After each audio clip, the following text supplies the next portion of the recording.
اب آپ اس مبارک سلسلے کا چھٹا حلقہ سماعت فرمائیں۔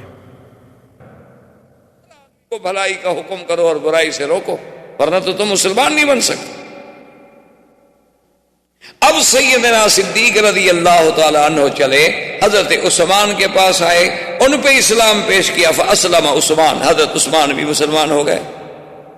پھر حضرت سعد بن ابی وقاص کے پاس آئے، ان پہ اسلام پیش کیا، حضرت سعد بھی مسلمان ہو گئے۔ عبد الرحمن بن عوف کے پاس آئے، ان پہ اسلام پیش کیا، وہ بھی مسلمان ہو گئے۔ حضرت طلحہ کے پاس آئے، ان پہ اسلام پیش کیا، وہ بھی مسلمان ہو گئے۔ اور اسی طریقے سے اب یعنی جو اسلام پھیلنا شروع ہوا تو لوگ سیدنا ابو بکر کے ہاتھ پہ اسلام لا رہے، اور پھر فقراء میں سے، ضعفاء میں سے حضرت عمار، یاسر، سمیہ، صہیب، خباب، یہ سب اسلام لے آئے۔ حضور صلی اللہ علیہ وسلم نے اب اللہ کے حکم کے مطابق، کیونکہ اب تو اللہ نے حکم دے دیا تھا نا کہ انذر، اب تو لوگوں کو ڈرائیں، اب تو لوگوں کو دعوت دیں، اب تو آپ لوگوں کو پیغام الہی پہنچائیں اور دعوت توحید دیں، اور جو نہ مانے ان کو عذاب جہنم سے ڈرائیں، کیونکہ نبی کا تو وظیفہ ہی بشیر و نذیر ہوتا ہے کہ ماننے والوں کو بشارت دے اور انکار کرنے والوں کو ڈرائے۔ تو حضور صلی اللہ علیہ وسلم کے بارے میں آتا ہے کہ آپ نے ایک دن یہ کیا کہ صبح صبح جو تھا جبل ابی قبیس پہ چڑھ گئے۔ آپ تو جانتے ہیں یہ مکے کا حجر اسود کے سامنے جو پہاڑ ہے جس پہ اب محلات بنے ہیں، یہ جبل ابی قبیس ہے، اور اس پہاڑ کی بھی اپنی شان ہے کہ ھذا اول جبل وضع علی الارض، یہ دنیا کے پہاڑوں میں سب سے پہلا پہاڑ ہے جو زمین میں رکھا گیا، باقی پہاڑ سب بعد میں رکھے۔ حضور صلی اللہ علیہ وسلم جبل ابی قبیس پہ چڑھے، اور عربی زبان میں اس زمانے میں رواج تھا کہ اگر صبح کے وقت میں یا کوئی خطرناک بات کہنی ہو، لوگوں تک پہنچانی ہو، تو سپیکر یا مواصلات کے ذرائع تو نہیں تھے، لوگ اونچی جگہ پہ کھڑے ہو جاتے اور کہتے واہ صباحا۔ اب حضور نے 2-3 دفعہ جب آواز لگائی، سارے مکے والے بھاگے، کیونکہ وہ تو جانتے تھے کہ اللہ کا نبی ہے محمد الرسول اللہ۔ نبی نہیں مانتے تھے کہ صادق الامین تو مانتے تھے کہ سچا ہے، امانت والا ہے، دیانت والا ہے، اور جس نے 40 سال میں کبھی اپنی زبان مبارک سے غلط بات نہیں کی، اور وہ کبھی پہاڑ پہ نہیں چڑھے، انہوں نے ایسا تو کبھی نہیں کیا۔ سب کے سب قریش دوڑے، بنو ہاشم دوڑے، بنو مخزوم دوڑے، سب دوڑے۔ آئے تو کیا دیکھتے ہیں کہ سرکار دو عالم صلی اللہ علیہ وسلم سیدنا محمد الرسول اللہ پہاڑ پہ کھڑے ہیں، اور سارے قریب آ گئے، اور آپ نے فرمایا کہ سردارو، قریشیو، مکے والو، ایک بات بتاؤ، اگر میں تمہیں یہ خبر دوں کہ اس پہاڑ کے پیچھے تمہارا دشمن جو ہے لشکر لے کے بیٹھا ہوا ہے اور حملہ کرنے والا ہے، کیا تم میری خبر کو مان لو گے؟ تو انہوں نے کہا کہ جی بالکل مان لیں۔ یعنی اتنی بڑی اہم خبر کہ بھی پہاڑ کے پیچھے دشمن فوجیں لے کے یہاں تک پہنچ گیا ہے، ابھی بس چڑھائی کرے گا تم پر، اتنی بڑی خبر اگر میں دوں تو میری خبر کو مان لو گے؟ انہوں نے کہا جی بالکل مان لیں گے، کیسے نہیں مانیں گے؟ ما جربناک الا صادقا عادلا، ہم نے تو 40 سال میں حضور آپ کو سچا پایا، ہم نے تو آپ کو عدل والا، انصاف والا پایا ہے، کبھی آپ کی زبان مبارک سے ہم نے کوئی جھوٹی بات سنی ہی نہیں، تو کیسے نہیں مانے؟ تو حضور نے فرمایا پھر سنو، میں تمہیں ایک کلمہ سکھلاتا ہوں، اگر وہ تم مان لو نا، صرف عرب تو عرب، عجم بھی تمہارے غلام ہو جائیں، صرف عرب نہیں، عرب تو معمولی سی بات، قد دانت لکم العجم، پورا عجم تمہارے دروازوں پہ سرنگوں ہو جائے گا۔ انہوں نے کہا علمنا یا رسول اللہ، علمنا یا محمد، جلدی کریں بتائیں ایسا کون سی بات ہے، ہم تو بالکل ماننے کے لیے تیار ہیں، کیونکہ عربوں کو سرداری کا تو بڑا شوق تھا نا مکے والوں کو۔ انہوں نے کہا اتنی بڑی سرداری کہ پورا عجم بھی ہماری قیادت مان لے؟ حضور نے کہا بالکل۔ تو انہوں نے کہا حضور پھر دیر کس بات کی ہے، مہربانی کرو ہمیں جلدی بتاؤ۔ آپ نے فرمایا قولوا لا الہ الا اللہ تفلحوا، مکے والوں پھر یہ سب غیر اللہ کو چھوڑ، پھر تمام آلہہ باطلہ کو دلوں سے نکال کے ایک واحد معبود کا اقرار کرو۔ اب جب حضور نے دعوت توحید دی، اتنے گرم ہوئے کہ آپ کا بالکل حقیقی چچا ابی لہب، جس کی کنیت تھی، نام اس کا ابی لہب نہیں تھا، ابی لہب کنیت تھی، نام اس کا عبد العزیٰ تھا، کیونکہ عرب میں یہ رواج ہوتا ہے، ایک نام ہوتا ہے، ایک کنیت ہوتی ہے اور ایک لقب۔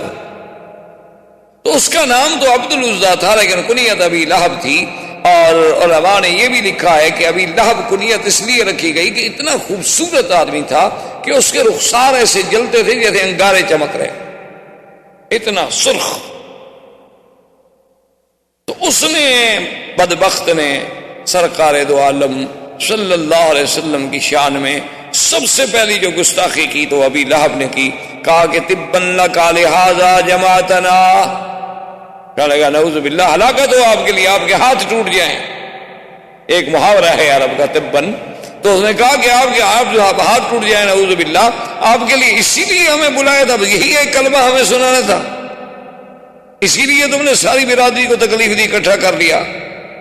اور یہ کہہ کر لوگوں سے کہا چلو چلو چھوڑو چھوڑو چھوڑو، بس اس کی باتیں نہ سنو، اور لوگ چلے گئے۔ اسی لیے اللہ نے قرآن پاک میں اپنے مدنی پاک کی شان میں جو اس نے اہانت کی تھی ایسا بدلہ لیا دنیا میں بھی کہ قیامت تک اس پر لعنت برستی رہے کہ تبت یدا ابی لہب وتب ما اغنى عنه ماله وما كسب سيصلى نارا ذات لهب وامرأته حمالة الحطب في جيدها حبل من مسد۔ تو اللہ نے قرآن پاک میں اتارا تو ابی لہب یہ کہہ کے آ گیا، لیکن اب کافروں نے حضور صلی اللہ علیہ وسلم کے مقابلے پر آنے کی سوچنی شروع کر دی کہ بھئی یہ تو روز توحید کی بات کر رہا ہے، کبھی سنتے ہیں حضرت عثمان مسلمان ہو گئے، کبھی سنتے ہیں عبد الرحمن ابن عوف مسلمان ہو گئے، کبھی ہم سنتے ہیں کہ طلحہ مسلمان ہو گئے، اب مقابلے پہ تم۔ اور حدیث پاک میں آتا ہے کہ سب سے بڑا بدبخت ملعون ابی جہل، جو اپنے آپ کو ابی الحکم کہلاتا تھا، عمرو ابن حشام نام تھا اور کنیت اس نے ابی الحکم رکھی ہوئی تھی کہ فیصلوں کا باپ، کہ اتنا بڑا فیصلے کرنے والا، لیکن اصل تو وہ ابی جہل تھا۔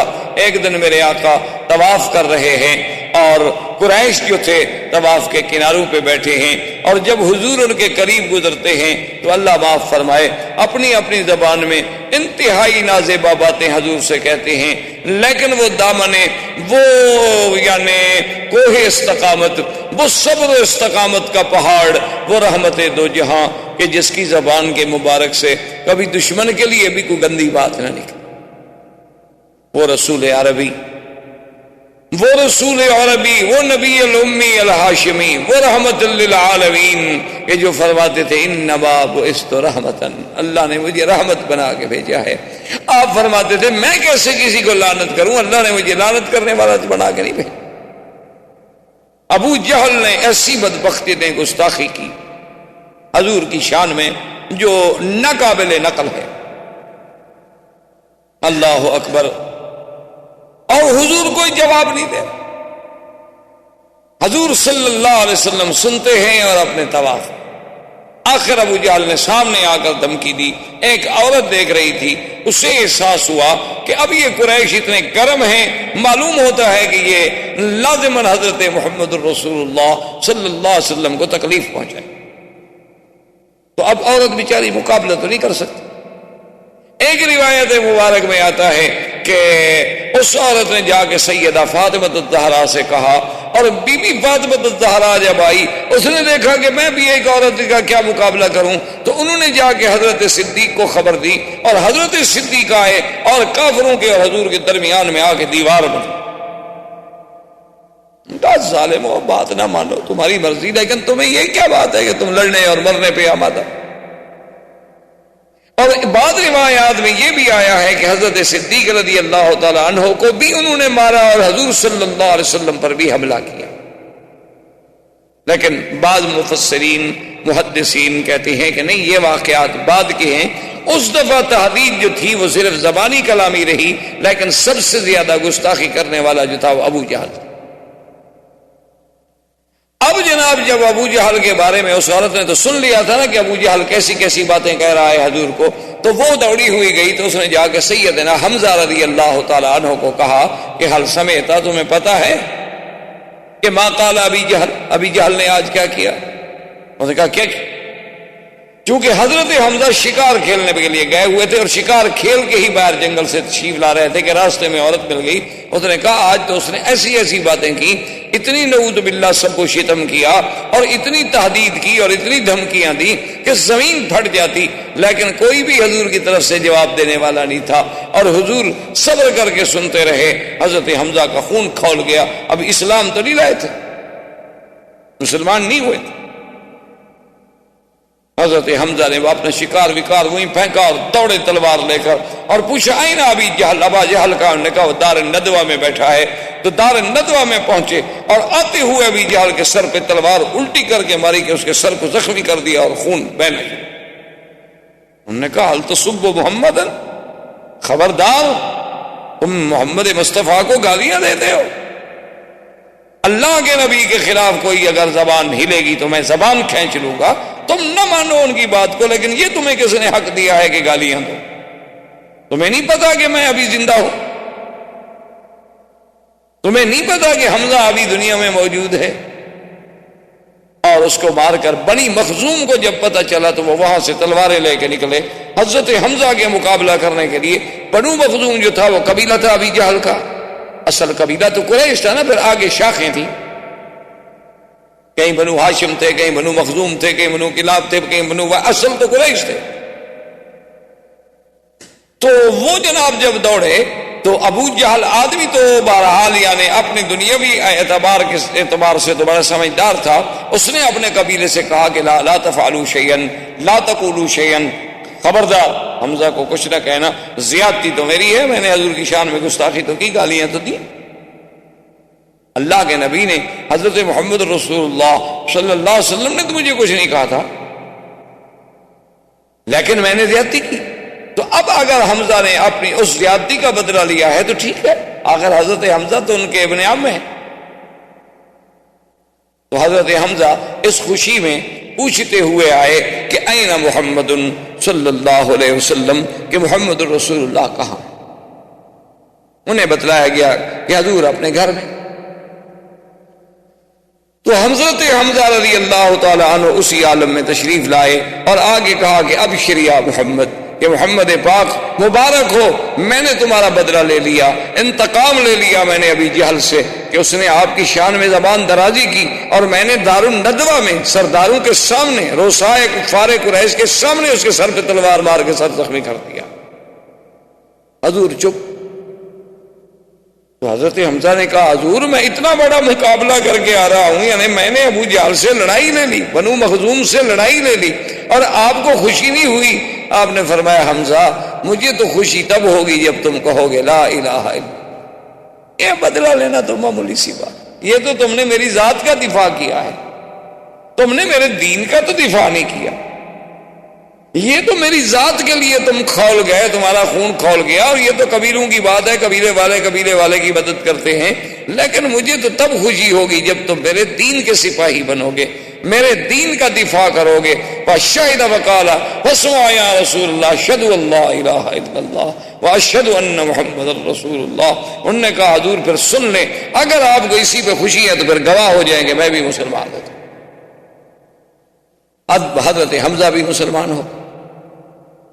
حضور صلی اللہ علیہ وسلم کا اب دعوت کا زور جب پھیلنے لگا تو کفار قریش اکٹھے ہو کے آئے اور انہوں نے آ کے آپ کے چچا ابی طالب سے کہا کہ بھائی یہ کیا بات ہے، انہ یصفح احلامنا وانہ یصفح اجدادنا وانہ یخالف دیننا، کہ محمد مصطفیٰ تو ہمارے بالکل یعنی وہ کہتے ہیں ہم سب پاگل ہیں، ہمارے باپ دادا بھی پاگل تھے اور ہمارے اجداد بھی پاگل تھے جو سب بتوں کی پوجا کرنے آئے، اور پھر لات عزا ہمارے خداؤں کو بھی نہیں معاف کرتا،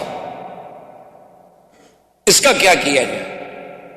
تو اس نے کہا کہ تم خود بات کرو. نے کہا کہ نہیں تم بھی بات کرو، ہم بھی بات کریں گے. تو ایک روایت میں آتا ہے کہ سردار قریش اکٹھے ہو کے آئے، انہوں نے کہا محمد عربی صلی اللہ علیہ وسلم ہم آپ سے کچھ بات کرنا چاہتے ہیں. انہوں نے ٹھیک بات، کیا بات؟ انہوں نے کہا بات یہ ہے کہ یہ جو آپ نے ایک نیا دین پیش کیا ہے، ہمارے آباء و اجداد نے تو آج تک ایسی باتیں نہیں سنی، ہم تو یہی دیکھتے آئے، لات عزیٰ دیکھتے آئے، عبد المطلب بھی انہی کو دیکھتا آیا، اور بھی سارے اسی کو دیکھتے آئے، اسی طرح ان کے چڑھاوے چڑھتے رہے، ان کے چرنوں میں قربانیاں ہوتی رہیں، جانور ذبح ہوتے رہے، اور اب آپ نے آ کر یہ سارے دین کو ہی الٹ پلٹ کر کے رکھ دیا ہے۔ تو آپ مجھے بتائیں، کہیں کوئی آپ کو تکلیف تو نہیں؟ آپ پر کسی جن کا اثر تو نہیں؟ اگر ایسی بات ہو تو ہم آپ کو فلاں فلاں آدمی کے پاس لے جاتے ہیں اور آپ کا علاج کراتے ہیں۔ اور دوسری بات یہ ہے کہ یا رسول اللہ، اگر آپ کو یہ خیال ہو کہ ہم ایک نئی بات پیدا کر کے میں شہرت حاصل کروں اور میں لیڈر بن جاؤں اور مکے کی مجھے حکومت و سلطنت مل جائے، تو ہم مکے کی سلطنت آپ کو ویسے دینے کے لیے حاضر ہیں، آپ ہمارے سردار بن جائیں، ہم آپ کے غلام بننے کے لیے تیار ہیں۔ اور تیسری بات یہ ہے کہ آپ کسی بڑے گھر میں اگر شادی کرنا چاہتے ہوں، کیونکہ جب شہرت ہوتی ہے تو پھر بڑے گھر کی لڑکیاں بھی شادی کر لیتی، پھر جو ہے شہرت کے بعد پھر دولت والت کو نہیں دیکھا جاتا۔ دیکھا نہیں آج کل آپ نے کہ جیسے شہرت ہو چاہے برائی کی ہو، بڑے سے بڑے خاندان کی لڑکیاں جو ہیں وہ شادی کر لیتی۔ تو اگر آپ کو کسی ایسی بات کی تمنا ہے تو آپ اشارہ تو کریں، آپ اشارہ تو کریں مکے کے کس خاندان کا، ہم تو ہر لڑکی قربان کرنے کے لیے تیار ہیں۔ جب سب بات کہتے رہے تو رحمت دو جہاں سنتے رہے۔ یہ بھی تو ایک ادب تھا، یہ بھی تو ایک مقام تھا کہ دشمن کی ہر بات پہ فوراً نہیں ٹوکا، بلکہ الگ سے لے کر یہ تک بات سنی، اور اس کے بعد آپ نے فرمایا اور کچھ کہنا؟ انہوں نے کہا کہ نہیں جی، ہم تو آپ کو ساری باتیں کہہ چکے کہ آپ کو علاج کرانا ہے تو ہم حاضر ہیں، آپ کو جن کا اثر ہے تو جن نکالنے کے لیے ہم حاضر ہیں، آپ کو دولت چاہیے تو ہم دینے کے لیے حاضر ہیں، مکے کی سرداری چاہیے تو سردار ماننے کے لیے حاضر ہیں، کسی اعلیٰ نسل کے خاندان میں شادی کرنی ہے تو ہم بچیاں دینے کے لیے تیار ہیں، اور بتائیں کیا کریں، بس مہربانی کرو ہمارے خداؤں کی برائی چھوڑ۔ یہ حضور کا وہ تاریخی جواب ہے جو آج تک صفحات سیرت میں سورج کی طرح چمکتا ہے۔ حضور پاک نے فرمایا مکے والوں سنو، لو وضعونی الشمس فی یمینی والقمر فی یساری، آپ نے فرمایا مکے والوں سنو، اے قریشیوں سنو، اگر تم سورج لا کر میرے داہنے ہاتھ پہ رکھ دو اور چاند لا کر میرے بائیں ہاتھ پہ رکھ دو، میں ان کو تو ٹھوکر مار سکتا ہوں لیکن اللہ کی توحید کی دعوت نہیں چھوڑ سکتا۔ یہ میں نے پیسوں کے لیے مشن شروع کیا، یہ تو اللہ کا حکم ہے۔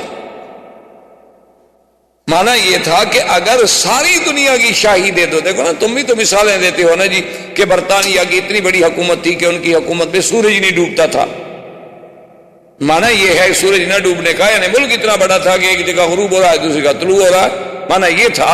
تو اسی طرح مقصد یہ تھا، ورنہ سورج لا کے کون رکھ دیتا؟ مقصد یہ تھا کہ اگر تم مجھے چاند سورج جہاں تک چمکتا ہے وہ ساری شاہی مجھے میرے حوالے کر دو، اور مجھ سے کہو کہ میں یہ کام چھوڑ دوں، تو میں یہ کام نہیں چھوڑ سکتا، کیونکہ میں تو اللہ کا نبی ہوں اور اللہ کے احکام کا پابند ہوں۔ اب اور مخالفتوں کا آغاز شروع ہوا۔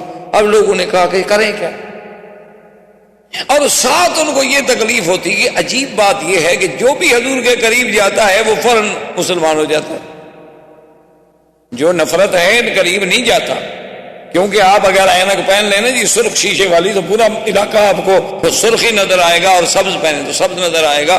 جب آنکھوں پہ بغض کی اینک چڑھی ہو پھر تو نبی کا نبوت بھی سمجھ نہیں آتی نا۔ تو انہوں نے کہا کہ جی اب کیا کریں، سمجھ نہیں آتی یہ بات کیا ہے، آخر حضور کے پاس نہ تو پیسہ ہے اور نہ حضور کے پاس کوئی بہت بڑی قوت ہے، طاقت ہے، عمار ہے، یاسر ہے، بی بی سمیہ ہے، صہیب ہیں، خباب ہیں، ابی ذر ہیں، غریب لوگ ہیں، غلام ہیں۔ تو اس کے باوجود آخر حضور کی بات کا اتنا اثر کیا ہے؟ تو ایک دن سارے سردار بیٹھے تھے، کہنے لگے کوئی حل کریں کہ مسئلہ کیا ہے؟ تو ولید ابن المغیرہ نے کہا کہ ایسا کرو تم مجھے چھوڑو، میں جا کے بات کرتا ہوں اور پھر میں آگے تمہیں حقیقت بتلاتا ہوں کہ حقیقت کیا ہے۔ کہ ولید ابن المغیرہ وہ ہیں جو حضرت خالد کے باپ تھے، اور یہ قریش مکہ کا بہت بڑا سر۔ اور دولت کے اعتبار سے بھی بہت بڑا آدمی تھا اس زمانے میں. مکے سے لے کر طائف تک اس کے باغات تھے اور زمینیں تھیں اور پیسہ تھا، اسی لیے وہ بڑی فخر کرتا تھا انا الولید ابن الولید، میں اکیلا ہوں دنیا میں. تو وہ آیا حضور کی خدمت میں، آ کے بیٹھ گیا، کہنے لگا حضور میں نے آپ سے باتیں کرنی ہیں. اور فرمایا بتاؤ کیا بات. اس نے پھر وہی ساری باتیں دہرائی کہ جی آپ کیوں ہمیں جھوٹا کر رہے ہیں، آپ کیوں ہمارے خداؤں کی تذلیل کر رہے ہیں. حضور سنتے رہے. جب بات ختم ہو گئی حضور نے فرمایا ولید تم نے بات ختم کر لی؟ تو ولید نے کہا کہ ہاں یا محمد میں نے بات ختم کر لی. آپ نے فرمایا اچھا بیٹھو اب میری بات بھی سن. حضور صلی اللہ علیہ وسلم نے اللہ کے قرآن کی سورت فصلت پڑھی. جب حضور نے قرآن پڑھنا شروع کیا تو اس آیت میں، ان آیات میں ایک آیت یہ بھی تھی کہ کیا تم اس مقام پر جانا چاہتے ہو کہ جیسے قوم عاد پہ اللہ کا عذاب آیا تم پر بھی آئے؟ جب یہ آئے تو نے کہا ناشدتک باللہ وبالرحم یا محمد، تمہیں اللہ کی قسم، تمہیں ہماری رشتہ داری کی قسم، بس کریں میں نہیں برداشت کرتا. اور وہاں سے ولید دوڑا اور سیدھا گھر. وہ ندبے میں قریش وہاں بیٹھے ہیں انتظار کر رہے ہیں اور ولید دوڑا سیدھا گھر. اب قریشیوں نے کہا کہ ہاں صبا ولید. معلوم یہ ہوتا ہے کہ ولید پر بھی اللہ کے نبی کا اثر ہو گیا. دیکھو نا وہ ادھر آنا تھا نا ہمیں جواب دینے کے لیے، ہمارے بجائے وہ گھر چلا گیا. معلوم ہوتا ہے کہ وہ بھی گیا. اب ابو جہل لے کے وہاں پہنچا. اس نے کہا تمہیں کیا ہو گیا؟ کیا تم بھی سبو تھا؟ تم نے بھی دین محمد مصطفیٰ اختیار کر لیا اور باپ دادے کے دین کو چھوڑ دیا؟ اس نے کہا چھوڑو ان باتوں کو، یہ باتیں نہ کرو. تو اس نے کہا کہ جادوگر. اس نے کہا کیا کہتے ہو؟ میں سب سے زیادہ جادو کو جاننے والا ہوں. انہوں نے کہا شاعر ہے. اس نے کہا واللہ انا عارف بکلام الشعراء، میں زیادہ شعراء کو جاننے والا ہوں. انہوں نے کہا جادوگر بھی نہیں، شاعر بھی نہیں، تو کاہن ہے. انہوں نے کہا چھوڑو کیا کہتے ہو، کاہن گندے پلید رہنے والے لوگ ہیں، محمد عربی کا کہانت سے کیا تعلق ہے؟ تو اس نے کہا آخر وہ کیا ہے؟ اس نے کہا بات سنو، وہ جو کہتا ہے کہتا سچ ہے. اور جو قرآن اس نے پڑھا ان علیہ لحلاوۃ، خدا کی قسم اس میں ایسی مٹھاس تھی، وَإِنَّ عَلَيْهِ لَتَلَاوَةٌ وَإِنَّ أَعْلَاهُ لَمُثْبِرٌ وَإِنَّ أَسْفَلَهُ لَمُغْدِقٌ. وہ تو ایسا کلام تھا کہ اس نے تو میرا سب کچھ اڑا کے رکھ لیا، اور میں تو یہ سمجھا کہ کہیں اب عذاب ہم پر نازل نہ ہو جائے. خدا کی قسم وہ جو کہہ رہا ہے وہ کسی بندے کا کلام نہیں. انہوں نے کہا دیکھا ہم تو کہتے تھے نا چاچا تم بھی تو اب جا رہے ہو نا. انہوں نے کہا نہیں میں نے خیر اپنا دین تو نہیں چھوڑا، لیکن جو بات سچی ہے وہ شاعر نہیں، وہ ساحر. تو اب ابو جہل نے اسے تانے دے کر روکنے کی کوشش کی کہ اس کو غیرت دلاؤ کہ اچھا یار تم تو بڑے سردار بنتے تھے، ایک بات سنی اور تم بھی ختم ہو گئے. نہیں میں اپنے دین پہ قائم. وہ ضد میں آ گیا نا. پھر ابو جہل جانتا تھا کہ اس کی غیرت کو بھارو گا نہیں، یہ تو کیا ہاتھ سے، یہ بھی مسلمان ہوتا ہے. کیونکہ جو بھی حضور کے قریب جاتا ہے اور جو بھی حضور صلی اللہ علیہ وسلم کے پاس بیٹھتا ہے اور جو بھی سرکار دو عالم کی زبان مبارک سے اللہ کا کلام سنتا ہے وہ تو اسی وقت ختم ہو جاتا ہے. اور کیسے نہ ہو، کلام اللہ کا ہو اور زبان محمد کی ہو صلی اللہ علیہ وسلم. یعنی آپ اندازہ فرمائیں کہ آج صدیاں بیت گئیں، آج ایک اچھا قاری قرآن پڑھے تو انسان کا دل جھوم جاتا ہے. لیکن وہ کتنا خوش نصیب لوگ ہوں گے کہ جنہوں نے خود اللہ کا قرآن بلسان محمد مصطفیٰ سنا ہوگا صلی اللہ علیہ وسلم. وما علینا الا البلاغ. برادران اسلام، الحمدللہ اللہ تبارک و تعالیٰ کے رحمت سے پچھلے کئی دروس میں ہم نے سیرت رسول پاک صلی اللہ علیہ وسلم کے عنوان پہ معروضات پیش کیے ہیں. تو حضور صلی اللہ علیہ وسلم کی بعثت سے قبل کے احوال، پھر حضور صلی اللہ علیہ وسلم کے ولادت سے قبل کے مبشرات، پھر حضور صلی اللہ علیہ وسلم کی ولادت کے احوال، اور اس کے بعد حضور صلی اللہ علیہ وسلم کا دور رضاعت، اور پھر حضور صلی اللہ علیہ وسلم کے بچپن کے احوال، اس کے بعد حضور صلی اللہ علیہ وسلم کی شباب اور آپ کے اسفار. سب سے پہلا سفر شام کے بارے میں، اور پھر سیدہ خدیجہ رضی اللہ تعالی عنہا سے آپ کا نکاح مبارک، بنائے کعبہ میں آپ کی شرکت، قریش مکہ کے اہم ترین معاملات میں آپ کا ایک حکم اور ایک فیصل کا کردار، پھر حضور صلی اللہ علیہ وسلم کا علیحدگی اور خلوت کا محبوب فرمانا، پھر حضور صلی اللہ علیہ وسلم کا علیحدہ اس دور میں غار حرا میں جا کے عبادت فرمانا،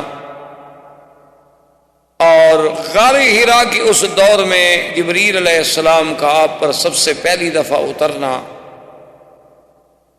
سیدہ خدیجہ رضی اللہ تعالی عنہا کے پاس آنا، برقہ ابن نوفل کے پاس جانا، اس کا تصدیق کرنا، اور پھر کچھ عرصے کے بعد حضور صلی اللہ علیہ وسلم پر اللہ کی طرف سے یہ وحی نازل ہوئی کہ یا ایھا المدثر قم فانذر۔ تو علماء نے لکھا یہاں تک تقریباً ہم نے احوال سیرت کے ترتیب کے ساتھ پڑھے ہیں اور بیان کیے۔ تو علماء کرام یہ فرماتے ہیں کہ ہر پیغمبر میں دو اصل میں مقام ہیں، ایک مقام نبوت ہے اور ایک مقام رسالت۔ مقام نبوت تو یہ ہوتا ہے کہ اللہ کی وحی آ گئی، اللہ تبارک و تعالیٰ سے علاقہ وحی قائم ہو گیا، لیکن اس کو مستقل شریعت نہیں دی جاتی، کتاب نہیں دی جاتی۔ اور رسول وہ ہوتا ہے جس کو اللہ مستقل شریعت عطا فرماتے ہیں اور کتاب عطا فرماتے ہیں۔ تو اس کو یوں سمجھیں کہ ہر رسول تو نبی ہوتا ہے، لیکن ہر نبی رسول نہیں ہوتا۔ جیسے کہ حضرت ہارون علیہ السلام نبی تھے لیکن رسول نہیں تھے، موسیٰ علیہ السلام اللہ کے رسول بھی تھے اور نبی بھی تھے، تو سرکار دو عالم صلی اللہ علیہ وسلم بھی اللہ کے رسول بھی ہیں اور نبی بھی۔ تو اب علماء یہ فرماتے ہیں کہ جب غار حرا میں پہلی آیتیں اتری، اقرا باسم ربک الذی خلق خلق الانسان من علق، 5 آیتیں جب اتری تو وہ کہتے ہیں نبئ رسول اللہ، یعنی حضور کو نبوت مل گئی کہ اللہ کی وحی کا سلسلہ آپ کے ساتھ شروع ہو گیا۔ اور جب اللہ نے کچھ عرصے کے بعد پھر یہ آیت مبارک اتاری کہ یا ایھا المدثر قم فانذر، اے کپڑے میں لپٹنے والے میرے محبوب اٹھیں، اب آپ لوگوں کو ڈرائیں، تو اب معنی یہ ہے کہ رسالت کی ابتدا ہو، کیونکہ نبوت میں تو وحی کا تعلق تھا، رسالت میں حکم انذار جب شروع ہوا تو معنی یہ، اس لیے بعض علماء اس کو عربی میں کہتے ہیں نبئ باقرا وارسل بالمدثر، کہ حضور صلی اللہ علیہ وسلم کو نبوت کا شرف تو مل گیا جب آپ پر اقرا نازل، اور جب آپ پر سورت مدثر نازل ہوئی تو پھر حکم انذار ملا کہ اب آپ لوگوں کو ڈرائیں، لوگوں کو اللہ کے عذاب سے بچائیں، لوگوں کو جہنم سے ڈرائیں، لوگوں کو جنت کی بشارات دیں۔ تو اب جناب یہ احکام آئے۔ اسی طرح حکم آیا انذر عشیرتک الاقربین، کہ اپنے عزیزوں کو اور اپنے رشتہ داروں کو بھی آپ ڈرائیں۔ تو اب حضور صلی اللہ علیہ وسلم نے فرائض رسالت کی ادائیگی کے لیے آپ نے کام شروع فرمایا۔ اسی ضمن میں حضور صلی اللہ علیہ وسلم پر سب سے پہلے ایمان لانے والوں میں، یعنی آپ یوں سمجھ لیں آسانی کے ساتھ، جمہور کے ساتھ، یہ ہے کہ عورتوں میں سب سے پہلے ایمان لانے والی سیدہ خدیجہ الکبریٰ ہیں، اور بچوں میں سب سے پہلے ایمان لانے والے حضرت علی ہیں، اور اسی طرح بڑوں میں سب سے پہلے ایمان لانے والے سیدنا ابی بکر رضی اللہ تعالی عنہ ہیں، اور غلاموں میں سب سے پہلے ایمان لانے والے حضرت زید، حضرت خباب، وہ حضرات ہیں، اور پھر حضرت ابو بکر کی دعوت پر حضرت عثمان، حضرت زبیر، حضرت طلحہ، حضرت عبد الرحمن ابن عوف اسلام لے آئے۔ انہوں نے اسلام قبول کیا لیکن ان کو دعوت دینے والے سیدنا ابی بکر تھے۔ اب حضور صلی اللہ علیہ وسلم کے گھر میں سے آپ کی صرف بیوی نہیں بلکہ آپ کی بیٹیاں بھی آپ پر اسلام لے آئیں، 4 بیٹیاں ایمان لے آئیں، اور جہاں تک حضور کے بیٹوں کا تعلق ہے انہیں تو بڑی عمر ہی نہیں ملی۔ حضور صلی اللہ علیہ وسلم کے بیٹے یعنی قاسم، عبداللہ اور ابراہیم، طیب اور طاہر جو ہے یہ لقب ہے، حضور کے بیٹوں کا نام نہیں ہے۔ حضور صلی اللہ علیہ وسلم کے بیٹے جو ہیں وہ 3 تھے۔ سب سے بڑے بیٹے قاسم تھے، اس کے بعد عبداللہ تھے، اور اس کے بعد ابراہیم تھے۔ یہ عبداللہ جو ہیں ان کو حضور محبت سے طیب پکارتے تھے، اور آپ کی والدہ جو تھی سیدہ خدیجہ وہ آپ کو طاہر کہتی تھی۔ تو یہ آپ کے القاب تھے، لیکن الگ نام نہیں تھے حضور کے بیٹوں۔ اور جہاں تک حضور کی بیٹیوں کا تعلق ہے تو اس میں آپ کی 4 بیٹیاں تھیں، سیدہ زینب، سیدہ رقیہ، ام کلثوم اور بی بی فاطمہ الزہرا رضوان اللہ تعالی علیہن اجمعین۔ تو یہ سب کے سب حضور صلی اللہ علیہ وسلم پر اسلام۔ اب اس کے بعد اللہ تبارک و تعالیٰ کے حکم سے حضور صلی اللہ علیہ وسلم نے اپنے خاندان والوں کو جب دعوت اسلام دی تو بی بی صفیہ اسلام لے آئیں، جو چچی ہیں حضور صلی اللہ علیہ وسلم۔ اور اسی طرح فقراء میں اور ضعفاء میں وہ حضرت بلال رضی اللہ تعالیٰ عنہ، اسی طرح بی بی سمیہ، اسی طرح حضرت عمار، اسی طرح حضرت یاسر، اسی طرح حضرت خباب، اسی طرح حضرت صہیب، یہ سب فقراء اور ضعفاء مکہ کے لوگ تھے جو آپ پر اسلام لے آئے۔ اب حضور صلی اللہ علیہ وسلم کی یہ دعوت کی آواز جب باہر نکلی، کیونکہ یہ اعزاز اور شرف اب جو میرے آقا کو ملا تھا کہ پہلے تو جو بھی پکارتا تھا محمد ابن عبداللہ، محمد ابن عبداللہ، لیکن جب اللہ کی وحی آ گئی، جب آپ کا زمانہ بعثت ہو گیا تو اب حضور صلی اللہ علیہ وسلم پھر صرف محمد ابن عبداللہ نہیں بلکہ محمد الرسول اللہ ہو۔ تو اب حضور صلی اللہ علیہ وسلم کی جب دعوت کی آواز ذرا باہر جانے لگی تو ایک عجیب واقعہ پیش آیا کہ حضرت ابی ذر رضی اللہ تعالی عنہ، یہ ابی ذر رضی اللہ تعالی عنہ جو ہیں یہ بھی حضور کے بڑے شان والے صحابہ ہیں، اور یہ ان صحابہ میں ہیں جو زہاد تھے، جو بڑے زاہد تھے، بڑے عابد تھے، اور یہ ان لوگوں میں ہیں کہ جو آج کا کھانا کل کے لیے رکھنے کو بھی جائز نہیں سمجھتے تھے۔ یعنی حضرت ابی ذر جو تھے ان کا اتنا اس بات پہ یقین تھا، وہ کہتے تھے کہ مسلمان کو کیا ضرورت ہے کہ کل کے لیے کھانا بچا کے رکھے، کوئی پتہ نہیں ہم کل زندہ بھی رہیں گے کہ نہیں رہیں، تو کیا ضرورت ہے ہم خواہ مخواہ کھانا رکھیں۔ ان کے نزدیک تو دوسرا جوڑا کپڑے بنانا جو ہے وہ بھی جائز نہیں تھا۔ تو حضرت ابی ذر بڑے عجیب اور بڑے شان والے صحابی گزرے ہیں رضی اللہ تعالی عنہ، ان کا اسلام بھی شان والا اور ویسے بھی شان والے کہ ایک دفعہ حضور صلی اللہ علیہ وسلم غزوہ میں جہاد میں تشریف لے گئے تو حضرت ابی ذر پیچھے رہ گئے، یعنی حضور کے ساتھ سفر نہ کر سکے۔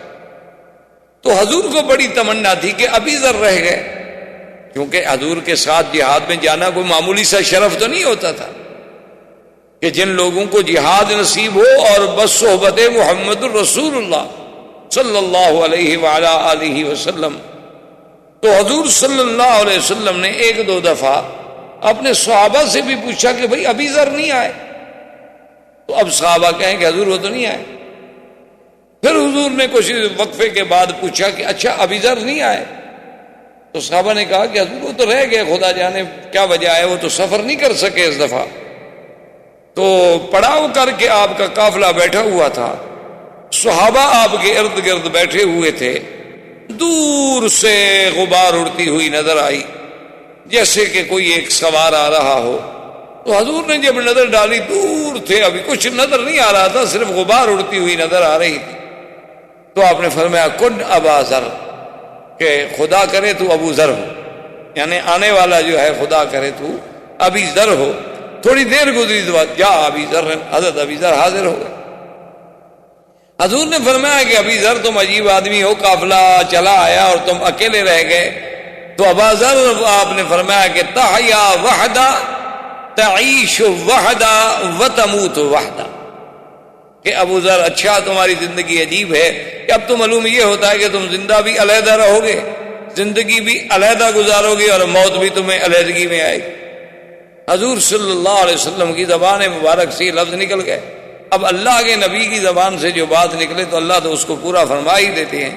تو خدا کی شان یہ ہے کہ ابو ذر رضی اللہ تعالیٰ عنہ اپنے زہد کی وجہ سے سب سے الگ الگ تھلگ ہوتے تھے، حتیٰ کہ حضرت عثمان کے زمانے میں حضرت عثمان نے آپ کی آ کے منت کی، انہوں نے کہا حضرت ابی ذر آپ ناراض نہ ہوں، آپ کا مدینے میں رہنا بڑا مشکل ہو گیا، آپ تو روز فتویٰ دے دیتے ہیں کہ جس دن رات گھر میں روٹی رکھی ہے نعوذ باللہ وہ بھی اسلام سے نکل گیا، جس نے دوسرا جوڑا کپڑے بنائے نعوذ باللہ اس نے بھی اسلام کی مخالفت کی، تو یہ حضرت ہمارے لیے تو بہت مشکل ہے، آپ مہربانی کریں مدینہ منورہ سے باہر ہی کہیں ڈیرا لگائیں۔ تو حضرت ابی ذر مقام ربضہ پہ چلے گئے۔ مدینہ منورہ سے تھوڑا دور فاصلے پر ایک جگہ تھی جس کا نام ربضہ ہے، تو وہاں دیہات میں جا کے اکیلا گھر بنا کے بیٹھ گئے، اور جو بندہ گزرتا اس کو دین کی تبلیغ کرتے رہتے۔ اور اللہ کی شان یہ ہے کہ جب آپ کی موت کا وقت آیا تو بیوی کے سوا کوئی بندہ نہیں تھا، نہ وہاں کوئی بستی تھی نہ آبادی تھی، بس مدینہ شریف سے لوگ آتے تھے، آپ کے لیے کچھ کھجوریں لے آتے تھے، کچھ لے آئے تو آپ نے کھانا وانا کھا لیا، ورنہ بس پانی پر اور چشمے کے پانی پر گزارا ہوتا تھا۔ تو موت کا وقت جب قریب آیا تو بیوی گھبرانے لگی، تو آپ نے فرمایا کہ دیکھو گھبرانے کی بات نہیں، مجھے تو اللہ کے نبی نے دعا کی تھی کہ تم نے علیحدہ ہی رہنا، تو اب اللہ کے نبی کی دعا ہے، میں نے تو علیحدہ رہنا تھا، علیحدہ مرنا تھا، تو لہذا اگر میں مر جاؤں گھبرانے کی کوئی بات نہیں ہے، مجھے غسل دے دینا، اور یہ میری ایک چادر پرانی سی پڑی ہے اس کو میرے اوپر ڈال دینا، کفن بن جائے گا، اور میرے سڑک پر مجھے رکھ دینا اور کہہ دینا، اعلان کر دینا کہ ابھی ذرا حضور کا صحابی فوت ہو گئے، اب اللہ جانے، اللہ کا کام جانے، اللہ چاہیں گے تو کوئی جنازے پڑھنے والا بھیج دیں گے، نہیں تو کوئی جنگل کے جانور آ کے کھا جائیں گے، جب حضور نے فرمایا کہ تم نے علیحدہ مرنا ہے تو ہم نے مرنا تو علیحدہ ہے۔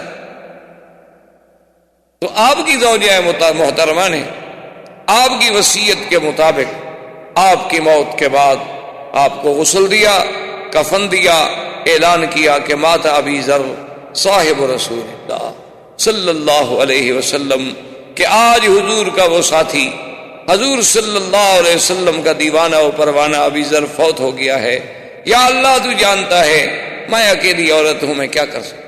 فمر بہا رکب اصحاب رسول اللہ، تو تاریخ میں آتا ہے ابھی تھوڑی سی دیر گزری کہ صحابہ کا ایک لشکر وہاں سے گزرا، انہوں نے دیکھا کہ میت رکھی ہے، یہ کیا مطلب ہے سڑک پر اکیلی میت ہے۔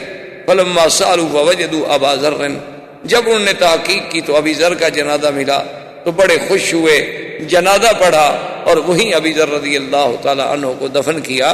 تو یہ ابی ذر کی زندگی بڑی عجیب و غریب زندگی تھی۔ تو ابی ذر کہتے ہیں کہ مجھے اطلاع ملی کہ ایک نبی پیدا ہوئے ہیں جس کا نام محمد الرسول اللہ صلی اللہ علیہ وسلم، ان کے بھائی تھے، ان کو انیس کہتے تھے، انس کی تصغیر ہے انیس، تو جیسے سلیم سلیم، انس انیس، صحب صحیب، تو ان کا نام انیس تھا، اور یہ بہت بڑے شاعر، حضرت ابی ذر رضی اللہ تعالیٰ عنہ کے بھائی جو تھے یہ بہت بڑے شاعر۔ چونکہ اس دور میں اصل بات یہ ہے کہ یاد رکھیں کہ اس زمانے میں فصاحت و بلاغت تو عربوں کی گھٹی میں پڑی ہوئی، یعنی ایک عام آدمی، ایک جنگل میں رہنے والا عربی جس نے کبھی ابتدائی جماعت تک نہیں پڑھی، جس نے کبھی الف با تا نہیں پڑھا، لیکن وہ فی الودی جب اشعار کہتا تھا دنیا حیران ہو جاتی۔ اللہ نے ان کو اتنا زبان دی تھی، اتنا ملکہ دیا تھا، اتنا یعنی ان کو عبور تھا اپنے کلام پر اور اپنی فصاحت و بلاغت پر کہ دنیا عرب کی فصاحت و بلاغت کو دیکھ کے دنگ رہ جاتی تھی۔ اسی لیے علماء نے لکھا ہے کہ اللہ تبارک و تعالیٰ نے ہر پیغمبر کو جو معجزے دیے ہیں وہ اس کے زمانے کے حالات کے مطابق دیے ہیں۔ کہ موسیٰ علیہ السلام کے زمانے میں جادوگروں کا زور تھا، ساری مصر جو تھا جادوگروں سے بھرا ہوا تھا، سحار تھے، ساحر بھی نہیں، بڑے بڑے سحار، بڑے بڑے علم سحر کے ماہرین پڑے تھے۔ تو اللہ نے موسیٰ علیہ السلام کو ایسے معجزے عطا فرمائے، فوقع الحق وبطل ما كانوا يعملون وألقي السحرة ساجدين قالوا آمنا برب العالمين رب موسیٰ وہارون، کہ اللہ تبارک و تعالی نے موسیٰ علیہ السلام کو ایسا معجزہ دیا کہ جب آپ نے عصا ڈالا تو اس عصا نے ان کے سارے اس سحر کو ختم کر دیا، ان کی رسیاں پھٹا کر ڈالی، تو اب حق واضح ہو گیا، باطل زائل ہو گیا، جادوگر سجدے میں گر گئے اور ایمان لے آئے۔ تو اس لیے اللہ نے ان کو معجزات ایسے دیے تھے کہ جو اس جنس اور اس زمانے کے مطابق یہ دلیل بن سکیں کہ یہ اللہ کا نبی ہے اور اس کا مقابلہ ہم نہیں کر سکتے۔ اسی طرح آپ دیکھیں کہ سیدنا عیسیٰ علیہ السلام، آپ کے زمانے میں بڑے بڑے طبیب تھے، آپ کے زمانے میں طب کا بڑا رواج تھا، گو اس وقت ہی آپ کی ایلوپیتھی رائج نہ ہوئی ہو، کیونکہ ابتدا کے اندر جو ہے زیادہ تر جو تاریخی پرانی کتابیں ملتی ہیں وہ طب اعشاب کے ساتھ ہوتی تھی، بوٹیاں شٹیاں، یونانی اطباء گزرے ہیں بڑے بڑے، اسی طرح اطباء عرب گزرے ہیں بڑے بڑے، اور آپ کو تو ہم سے زیادہ پتہ ہے کہ جیسے ابن سینا تھا، ارسطو تھا، بقراط تھا، سقراط تھا، یہ بڑے بڑے جالینوس تھا، یہ بڑے بڑے لوگ گزرے، بعض کے پاس علوم کیمیا تھے، بعض کے پاس علوم ریمیا اور بڑے بڑے علوم تھے۔ تو بہرحال چونکہ وہ طب کا زمانہ تھا تو اللہ نے عیسیٰ علیہ السلام کو ایسے معجزے دیے کہ بھئی وہ طبیب دنگ ہو کے رہ گئے کہ یہ کیا طب ہے کہ ایک آدمی ماں کے پیٹ سے اندھا پیدا ہوتا ہے اور کوئی آپریشن نہیں، کوئی محنت نہیں، کوئی اسپتال نہیں، بس ہاتھ لگایا اور بسم اللہ کہا اور آنکھیں کھل گئی، بس روشنی آ گئی۔ یہ کمال ہے کہ ایک آدمی برس کے داغ، یعنی آپ دیکھیں کہ آج دنیا کتنا علوم میں ترقی کر چکی ہے، لیکن ابھی تک کوئی ایسی دوا ایجاد نہیں ہوئی کہ برس ختم ہو۔ تو حضرت تو صرف ہاتھ پھیرتے تھے، دوا لگانے کی بھی ضرورت ہے، الابرا والاکمہ والابرس، کہ اندھا ہے اور کوڑی ہے اور برس والا ہے، بس ہاتھ پھیرا وہ ٹھیک ہو گیا۔ تو اس لیے وہ معجزات اس زمانے کے مطابق تھے۔ اور میرے آقا رحمت دو جہاں سرکار دو عالم سیدنا محمد الرسول اللہ صلی اللہ علیہ وسلم کی بعثت کا جب زمانہ آیا تو اب دنیا اپنی معراج پہ پہنچ چکی تھی، یعنی وہ انسانیت جو ایک ابتدائی زمانہ طفولیت سے آدم علیہ السلام کے زمانے سے شروع ہوئی، اب وہ طفولیت، اب گویا وہ رضاعت، اب گویا وہ شباب، اب گویا وہ بچپن، اب وہ ساری ادوار گزار کے حضور کے زمانے میں پوری انسانیت اپنے مقام معراج پہ آ گئی تھی۔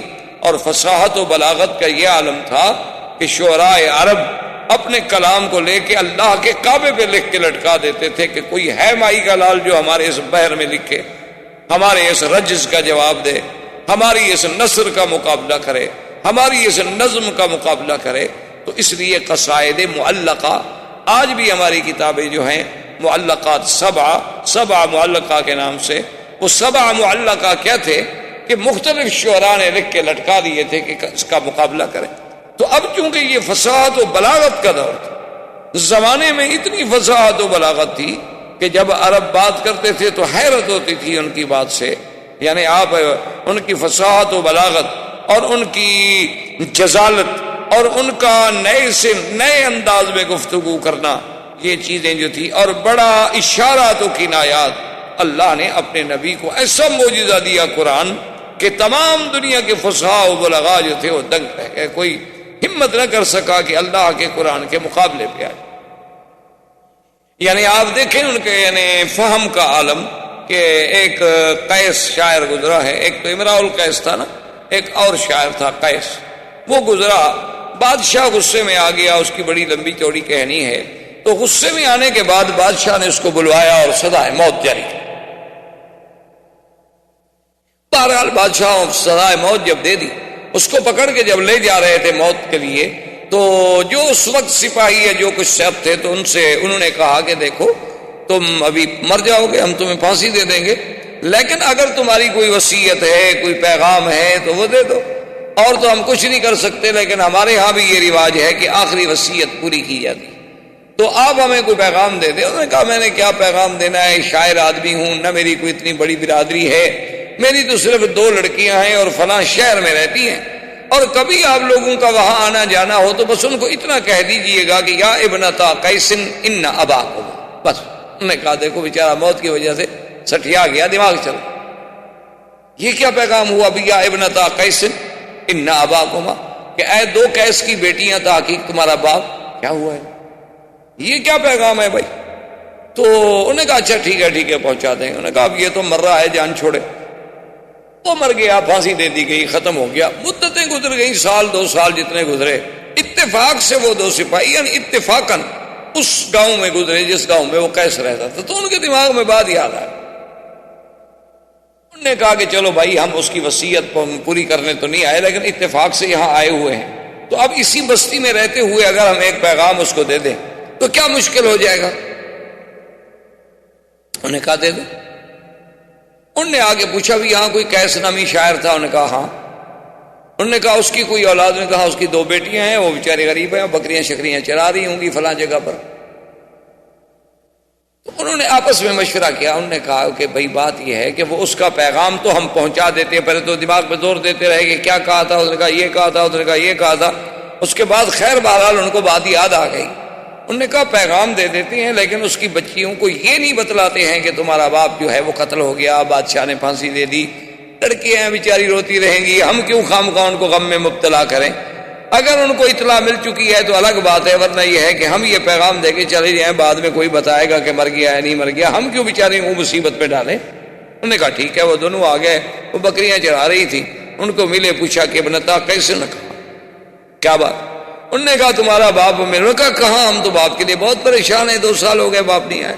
انہوں نے کہا فلاں شہر میں تھا اور بالکل تندرست تھا اور ٹھیک ٹھاک تھا، تو اس نے ہمیں کہا تھا کہ اگر تم وہاں کبھی جاؤ تو میرا پیغام دے دینا، میں تو کہیں آگے جا رہا ہوں، میرا لمبا سفر ہے. میری 2 بیٹیاں ہیں، ان کو اتنا بتا دینا کہ یا ابنتا قیس ان اباکم، بس. انہوں نے کہا اس کے علاوہ کوئی پیغام؟ نے کہا. انہوں نے کہا تو ایک لڑکی باتیں کرتی رہی اور ایک لڑکی نے پیچھے سے آ کر تلوار سے حملہ کیا اور ایک سپاہی کو قتل. جب تلوار ماری تو سپاہی تو مر گیا، دوسرا بھاگ گیا. اس کے پیچھے وہ لڑکیاں بڑی دوڑی لیکن وہ بھاگ گئی. اس نے آگے رپورٹ کی، بادشاہ نے پکڑا، وہ لڑکیاں پکڑی گئی. انہوں نے کہا تم نے ہمارا سپاہی مار دیا. انہوں نے کہا جی ہم نے تو اپنے باپ کا قاتل مارا ہے. نے کہا تمہارے باپ کا قاتل ہے؟ بادشاہ کو یاد نہیں کہ وہ تو میں نے سزائے موت دی تھی. کون تھا؟ کیس بھر گیا. روز تھوڑے قصے ہوتے ہیں، سینکڑوں روز کے واقعات آتے ہیں اور گزر جاتے ہیں. انہوں نے کہا وہ کیسے؟ انہوں نے کہا جی یہ ایک سپاہی موجود ہے، اس سے پوچھیں کہ اس نے ہمیں پیغام دیا ہے کہ یا ابنتا قیس ان اباکما. انہوں نے کہا ہاں جی. انہوں نے کہا اس نے اسی میں ہمیں حکم دیا تھا کہ قد قتل وقاتلہ لناکما، کہ تمہارا باپ مر چکا ہے، قتل کر دیا گیا اور قتل کرنے والے تمہارے سامنے کھڑے ہیں، بدلہ لینا ہے تو لے لو. تو ہمیں باپ نے اس میں پیغام دیا تھا. اور آپ تحقیق کریں، اگر یہ ہمارے باپ کے قاتل نہیں ہیں تو پھر ہم نے زیادتی کی، اور اگر ہم نے اپنے باپ کا خون کا بدلہ لیا ہے تو بادشاہ سلامت. پھر آپ انصاف کریں، اگر ہم بچیاں ہیں، عورتیں ہیں، لڑکیاں ہیں، کہاں جاتی پھر ان کو ڈھونڈ رہے ہیں؟ اتفاق سے ہمارے پاس آ گئے تو باپ کے قاتل کو چھوڑ دیتی. تو بادشاہ نے جب تحقیق کی تو پتہ چلا کہ سزا تو ہم نے دی تھی لیکن یہی پولیس والے تھے اس کو لے جانے والے. تو انہوں نے کہا اچھا ٹھیک ہے، اس کے وارثوں کو ہم دیت دے دیتے ہیں، اور بچیوں کو کہا کہ تم چلی جاؤ. تو یعنی اندازہ یہ ہے کہ ایک لفظ سے اگلا پیغام سمجھ لینا، تو یہ کوئی معمولی بات نہیں ہوتی.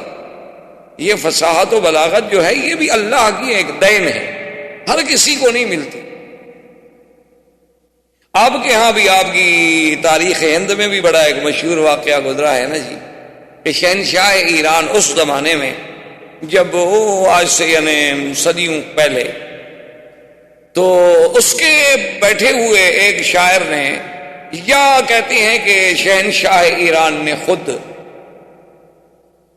جو ہے اس کی زبان پہ ایک شعر آ گیا. فارسی زبان کا دورہ تھا کہ درے ابلق در جہاں کس نمی موجود، کہ بھئی موتی جو ہے وہ 2 رنگا نہیں ہوتا. یعنی اصلی موتی جو ہے یا سفید ہوگا جیسے اپنا ڈائیمنڈ ہے، لال ہوگا جیسے یاقوت ہے، اچھا اسی طرح بھی نیلم ہوگا، زمرد ہوگا، کچھ ہوگا، یعنی ایک رنگ ہو. درے ابلق، ابلق کہتے ہیں نا جیسے گھوڑا ابلق ہوتا ہے جس میں 2 رنگ ہوتے ہیں، سفید ہے اور سرخ ہے، سفید ہے اور سیاہ ہے. تو اس نے کہا کہ درے ابلق در جہاں کسنمی موجود، کہ دنیا میں موتی جو ہے وہ 2 رنگا نہیں.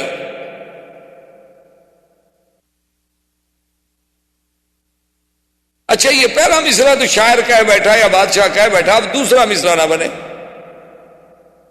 تو اس نے اپنے تمام شعراء کو بلایا کہ بھی دوسرا مصرع سیٹ کرو. اب جو بھی کریں وہ مزہ نہ آئے بادشاہ کو، یعنی بنا تو سب لیں، مصرع بنانا کون سا مشکل تھا، وہ تو سب بنا لیں، لیکن مقصد ہے کہ ذہن مطمئن نہ ہو، دماغ تسلیم نہ کرے کہ وہ کہیں بات بنتی نہیں. تو بہرحال شہنشاہ ایران سے بھی نہ بنا اور اس کے شعراء سے بھی مصرع ایسا نہ بن سکا جو بادشاہ کو مطمئن کر سکے. تو اس نے اس دور میں ہندوستان کے بادشاہ کو لکھا کہ میرے شعراء نے، ایک شاعر نے یہ کہہ دیا، ایک مصرع اور دوسرا مصرع کوئی اپیل نہیں کرتا ہمارے ذہن کو، اگر ہندوستان میں کوئی فارسی کہنے والے شاعر ہوں تو مہربانی کر کے اس کا دوسرا مصرع مرتب کروا دیں گے، درے ابلغ در جہاں کس نمی موجود۔ تو اب بادشاہ نے اپنے شاعروں کو بلایا، اچھا انہوں نے بھی کوئی مصرے گھڑے بنائے، وہ بادشاہ کو بھی تسلی نہ ہو۔ بادشاہ کہ بات دل کو نہیں لگتی۔ اب جناب گھر میں آئے اور بادشاہ بڑے پریشان بیٹھے تھے، تو ان کی بیٹی جو تھی نا بہت بڑی شاعرہ تھی اور ادیب تھی، بہت بڑی ادیب گزری ہیں اور بہت بڑی اپنے وقت کی شاعرہ گزری۔ تو انہوں نے جب دیکھا کہ باپ میرا بڑا اداس بیٹھا ہے تو اس نے کہا ابا جان کیا بات ہے، آپ بڑے گھبرائے ہوئے ہیں؟ انہوں نے کہا بیٹی بات یہ ہے کہ ایسے شہنشاہ ایران نے لکھا ہے، اب اتنے بڑے ہندوستان کے ملک سے ہم ایک مصرے کا جواب بھی نہ دے سکیں تو پتہ نہیں شہنشاہ ایران امتحان لینا چاہتا ہوگا کہ ہمارے ملک میں کوئی پڑھے لکھے لوگ بھی ہیں کہ نہیں، کوئی فارسی دان بھی ہیں کہ نہیں، کوئی ادباء و شعراء بھی ہیں کہ نہیں، تو ہمارے لیے تو یہ موت کی بات ہے نا، یہ تو سبکی ہے نا بڑی۔ تو اس نے کہا ابا جان بات مجھے بھی تو بتائیں کہ وہ کون سا مصرع ہے۔ تو انہوں نے کہا کہ درے ابلغ تر جہاں کس نمی موجود۔